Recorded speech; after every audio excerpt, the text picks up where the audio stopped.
Hi అండి, అందరికీ నమస్తే. Welcome to our channel. ఈరోజు మన వీడియోలో హై ప్రోటీన్ కలిగి ఉన్న మిల్లీ మేకర్ గ్రీన్ బఠానీ కర్రీ ప్రిపేర్ చేసుకుందాము. ఇది చపాతీలోకైనా రైస్లోకైనా సూపర్ యమ్మీ టేస్టీగా ఉంటుంది. నేను చూపించబోయే ఈ కర్రీలోని గ్రేవీ తక్కువగా ఉండడం వల్ల సాంబార్లోకైనా రసంలోకైనా సైడ్ డిష్గా తీసుకోండి, చాలా టేస్టీగా ఉంటుంది. నాన్ వెజ్ ఎక్కువగా ఇష్టపడే వాళ్ళు కార్తీక మాసంలోని శ్రావణ మాసం అని ఇలా పూజలు చేసుకున్నప్పుడు నాన్ వెజ్ తినకుండా ఉంటారు కదా, అలాంటప్పుడు ఇలా మిల్లీ మేకర్ కర్రీ చేసుకోండి. మీకు ఆ క్రేవింగ్స్ అనేవి చాలా వరకు తగ్గుతాయి, అంత టేస్టీగా ఉంటుంది. ఇప్పుడు ఈ మిల్లీ మేకర్ కర్రీ ఎలా ప్రిపేర్ చేసుకోవాలో చూద్దాము. ముందుగా 1/2 కప్పు గ్రీన్ బఠానీని నానబెట్టుకోవాలి. ఇవి డ్రైవ్ కాబట్టి నేను ఓవర్ నైట్ నానబెట్టుకున్నాను. మరొక బౌల్ తీసుకుని అందులో 1/2 కప్ వరకు జీడిపప్పు వేసుకోండి. జీడిపప్పు ముడిగేటట్టుగా వాటర్ యాడ్ చేసుకుని ఇది 1 అవర్ నానబెట్టుకోండి. నెక్స్ట్ వేరే బౌల్లోని మిల్లీ మేకర్ తీసుకుందాము. ఇక్కడ నేను 2 కప్స్ మిల్లీ మేకర్ తీసుకుంటున్నాను. ఇందులోని మిల్లీ మేకర్ ములిగేటట్టుగా హాట్ వాటర్ వేసుకుని ఒక 15 మినిట్స్ నానబెట్టుకోవాలి. నెక్స్ట్ ఒక మిక్సింగ్ బౌల్ తీసుకుని అందులో 1 స్పూన్ ధనియాలు, 1/2 స్పూన్ జీలకర్ర, 1 టేబుల్ స్పూన్ గసగసాలు,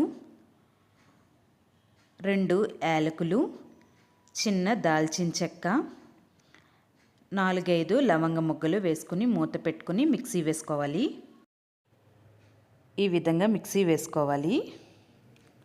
నెక్స్ట్ ఇందులోనే ఉల్లిపాయలు ముక్కల కింద కట్ చేసుకుని 2 కప్స్ వరకు ఈ మిక్సింగ్ బౌల్లోకి తీసుకుని మూత పెట్టుకొని కచ్చాపచ్చాగా మిక్సీ వేసుకోవాలి. ఇలా మిక్సీ వేసుకోవాలి. ఇక్కడ నేను వీడియోలో చూపిస్తున్నాను కదా, ఈ విధంగా కచ్చాపచ్చాగా ఉండేలాగా మిక్సీ వేసుకోవాలి, బాగా మెత్తగా వేసుకోకూడదు. నెక్స్ట్ ఇప్పుడు కర్రీ ప్రిపేర్ చేసుకుందాం. కర్రీ కోసం స్టవ్ మీద ప్యాన్ పెట్టుకుని అందులో ఆయిల్ వేసుకోవాలి. 2 టేబుల్ స్పూన్స్ వరకు ఆయిల్ యాడ్ చేసుకోండి. నెక్స్ట్ ఇందులోని 3 నుంచి 4 వరకు పచ్చిమిరపకాయలు యాడ్ చేసుకోవాలి. ముందుగా మనము మిక్సీ వేసుకున్న ఆనియన్ పేస్ట్ కూడా వేసుకోవాలి. ఈ ఆనియన్స్ మనం గోల్డ్ కలర్లోకి చేంజ్ అయ్యే వరకు బాగా ఫ్రై చేసుకోవాలి. ఆనియన్స్ ఒక 70% వరకు ఫ్రై అయిన తర్వాత ఇందులో 1 టేబుల్ స్పూన్ వరకు అల్లం వెల్లుల్లి పేస్ట్ యాడ్ చేసుకుని ఒకసారి బాగా కలుపుకొని ఇంకో 30% ఈ ఆనియన్స్ అన్నీ బాగా ఫ్రై చేసుకోండి.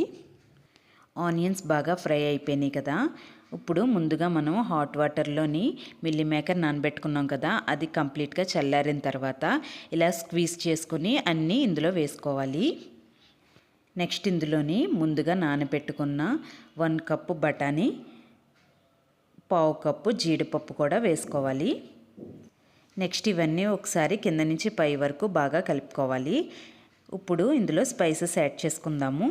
1 స్పూన్ కారం, సరిపడేంత సాల్టు, 1/2 స్పూన్ పసుపు వేసుకుని ఒక 1 మినిట్ వరకు కలుపుకుని ఫ్రై చేసుకోవాలి.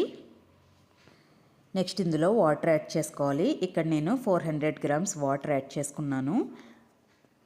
ఇదంతా ఒకసారి బాగా కలిపేసుకుని ఇందులో ఉన్న వాటర్ అంతా ఎగిరిపోయే వరకు దీని మీద మూత పెట్టుకుని మనం కుక్ చేసుకోవాలి. మధ్య మధ్యలో ఓపెన్ చేస్తూ ఇందులో ఉన్న వాటర్ అంతా ఎగిరిపోయే వరకు కుక్ చేసుకోవాలి. ఇప్పుడు చూడండి, వాటర్ అంతా ఎగిరిపోయింది కదా, ఇలా వాటర్ అంతా ఎగిరిపోయే వరకు మనం స్టవ్ మీద ఉంచుకుని కుక్ చేసుకోవాలి. లాస్ట్లో కొత్తిమీర వేసుకుని సర్వ్ చేసుకుంటామేనండి. అంతేనండి, మిల్లీ మేకర్ బఠానీ కర్రీ రెడీ అయిపోయింది. మీరు కూడా తప్పకుండా ట్రై చేయండి. ఇప్పుడు ఇది మనం వేరే బౌల్లోకి ట్రాన్స్ఫర్ చేసుకుందాము.